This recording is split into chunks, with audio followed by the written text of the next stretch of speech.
My name's Shona. I work for Skills for People. Some of you might know me and some of you might not. I'm a parent. I'm a mum. My son Michael is 23 and he goes to Percy Headley College. I'm also a qualified sleep person.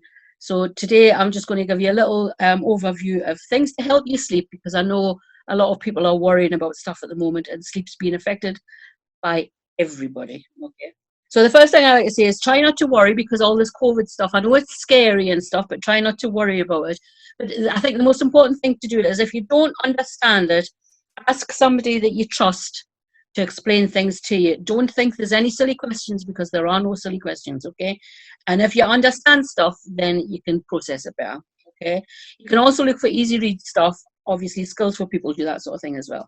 So another thing is to limit watching the news, because every time you put the TV on, all of this COVID's everywhere. So I would limit how many times you watch the news a day. So I personally watch the news twice a day. I'll watch it in the morning, and then I watch it at 5 o'clock, and then I do not watch the news again. Because if you're worried about something and then you watch the news, that's going to make you extra worried. The other big tip I can give you is plan your week. So especially if you can't get out very much, use like a Sunday or a Saturday to plan your week ahead. So think about the things that you need to do, like cleaning and that sort of thing, or food shopping and stuff like that, and things that you might not otherwise get to do. So like favorite activities and stuff like that. And give yourself a little plan, write it down in a little book, and try and keep to your plan as much as you can, because that gives you a bit of routine. Okay. Try and fit into that routine exercise every day. So everybody bangs on about exercise, and I don't do exercise, I must admit. I'm just not an exercisey person. But if I do a little walk every day, and if you can walk down the street and back, or if you can exercise in your garden, or if you don't want to go outside, exercise in your house. But do something not too strenuous, something that you've done before. Don't try to do like hula hooping if you've never done it before, because you don't want to put your back out and make things worse. Okay, so things that you've done before that you know your body can manage, gentle exercise, gentle stretches. There's like online things. There's that green goddess woman on the telly in the mornings, stuff like that. Okay, try and get some fresh air maybe when you're doing it. So if you've got a garden, go out and just do a little bit of gardening. That's exercise. Hoovering is exercise. You know, washing the dishes, it's still exercise. It's all exercise, okay? So just whatever you can manage, because getting a little bit of exercise makes you feel better, okay?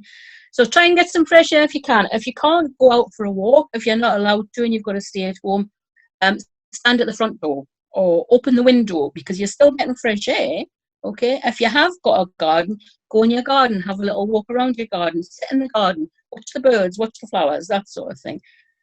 Try and do something every day that you enjoy, because if you're not doing anything that you particularly like, life gets a bit boring, okay? So things like singing.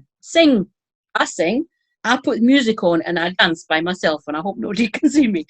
Things like drawing and painting and arts and crafts and those sort of things, or puzzles, or knitting or sewing or crocheting or anything like that. Bird watching, you can do bird watching from your window. You don't have to go outside to do bird watching. If you can go online, look at the RSPB site, and that's all about birds. So you can start identifying different birds. Just different things to do. Try and keep in touch with somebody that you already know. So it could be by phone, or by FaceTime, or Facebook, or Zoom, or one of these things, or just ringing them. Ring somebody that you know. Ring a friend. Ring like somebody in your family that you might not have spoken to for a while. Just keep in touch with people. Eat healthy food. And again, that's kind of difficult sometimes, because you might not be able to get the things that you like in the shops. But try not to eat too much sugary stuff, because that doesn't help with your sleep very much. Try and eat fresh fruit and fresh veggies if you can. But frozen stuff's probably just as good. Not too much fizzy stuff. Not too much alcohol. I know we all like a drop of wine now and again, but it doesn't really help, okay, because it just, well, it gives you a hangover, doesn't it? It doesn't make you feel very good. Not too much coffee or tea, because it's full of caffeine and that can affect your sleep.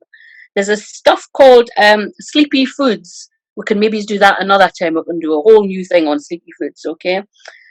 Try and keep to your bedtime routine as much as you possibly can, because I know a lot of people are going to bed too late, and then they're sleeping in the morning, and they're awake during the night and all of that. And that just puts your body clock all out of sorts. So you need to try and get your body clock back into the rhythm that it should be, okay? Your body clock means that your body knows when it's time to wake up, when it's time for your lunch, when it's time for your tea, because your tummy will start rumbling, that sort of thing. You need to try and get your body clock back to how it should be, okay? So even if you've gone to bed at, I say, 11 o'clock and you've been awake at 3 and you've been awake for 3 hours, still try and get up at the normal time. And it's hard to do it, but the more you can get into that routine, the more your sleep will get better, okay? So bedtime routine is really, really important. A lot of people say that it's important for children, but it's just as important for adults, okay? Try and go to bed at the same time every night. I go to bed about 10 o'clock every night because I'm like a dormouse. I like my sleep. So try and go at the same time every night and think, switch all the lights off and lie in bed for about 20 minutes before you think you're going to go to sleep. And that gives you time to think about things, but you don't want to be worrying about things, which is why you don't watch the news later on. Try and think of something nice. Try and do like mindfulness or relaxation, or just watch something on the telly that makes you happy, like a comedy show or something like that, or read a book before you go to bed. Try and switch off your iPads and your computers and things at least an hour before you go to bed, because the stuff on the iPads, and you may or may not have heard of it, but it's called blue light. And blue light sort of does not help you sleep, okay? We've all been teenagers, and a lot of teenagers use their phones and their iPads at night, but that blue light is stopping them go to sleep, which wrecks their sleep pattern, okay? So say if you're going to bed at 11 o'clock, by at least 9:30, 10 o'clock, switch off your computer, switch off your iPhone, switch off your iPad, switch all of that stuff off. You can still have them in your room, you can still have them in your bedroom in case somebody needs you, but try and put them somewhere that you would have to get out of bed to go and answer it. Because a lot of people, the first thing they do if they wake up in the middle of the night is look at their phone, and that doesn't help, okay? Try when you go to bed to do activities before you go to bed, like say like reading or listening to some relaxing music, or have a warm bath, or eat some sleepy foods for your supper. Make sure your bed's comfortable. Make sure your bed's not lumpy. Make sure your bedroom's reasonably tidy. So, especially if you get up in the middle of the night, you don't want to trip over things. That's one thing. But make sure it's not uncluttered, because you need to have a nice, relaxing, calm place to go to sleep. Okay. Put your phone away, like I've said. Try mindfulness and all of that. You can get audio books that are really, really good, and a lot of them are free at the moment as well. So you can listen to something like that, or read a book. Put a book beside your bed. So rather than going for your phone, read your book in the middle of the night, and you will fall asleep again. Some people have restless legs or dumpy legs, and sometimes those, when your legs are jumpy, they can keep you awake at night. So try if you can to eat bananas during the day, okay, because that helps restless legs. Or you can get things called magnesium tablets. Only ever take 2 at a time. Do not ever take any more than that, okay? Or you can get things like tonic water. And tonic water is not just for gin, okay? So you can have a drink of tonic water, but you can get different flavors, and that really helps restless legs. I get restless legs, and that's what I do. If you wake up in the middle of the night, which a lot of people seem to be doing at the moment because a lot of people's sleep patterns are all over the place, do something that relaxes you. So whatever's relaxed you before you've went to sleep, try that again. So if you went to sleep by reading a book, get your book and read your book again, and that'll get you to go back to sleep. If you've listened to some nice classical music or something, put that on again, and that'll help you go back to sleep. You can get up and maybe wander around, but don't put your iPad on, don't put your phone on, don't put the television on. Just try and think of something else, even if it's counting sheep, because counting sheep does work, okay? It really does work, because it focuses your mind on something else, and that will help you go back to sleep again.